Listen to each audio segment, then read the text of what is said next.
the story of a man named Oskar Schindler. He's a German. He's operating before World War II and also into the war. And he goes into the war with a mindset that he wants to make as much money as he possibly can. There's not really any altruism to his character, at least nothing that you can see in those early years, the late 30s and the early 40s. He's simply just out for himself and he's trying to make money. He runs a factory. He creates all kinds of different munitions for the German army.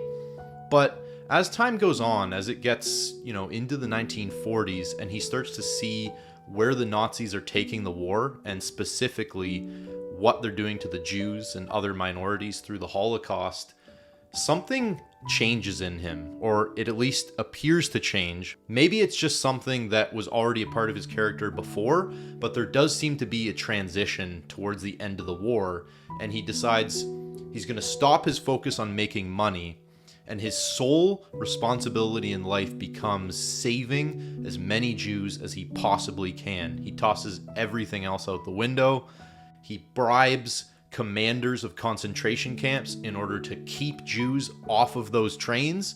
He basically spends his entire fortune, and in the end, he saves over 2,000 Jews. That's one side of the story that's very interesting, this change that seems to happen within Oskar Schindler. But also, the way that Spielberg did the movie was he created two characters, or he told two stories. On the one hand was Schindler, on the other hand was a concentration camp commander named Amon Goth. As the story goes on, there's a stark contrast between the two. On the one hand, you have altruism and good in the form of Schindler, and on the other hand, you have just a horrific animal in the form of Goth. He treats people absolutely terribly. He has no empathy for people. Hello, everyone. If you enjoyed that, then you can check out the full episode by clicking right here, and don't forget to subscribe.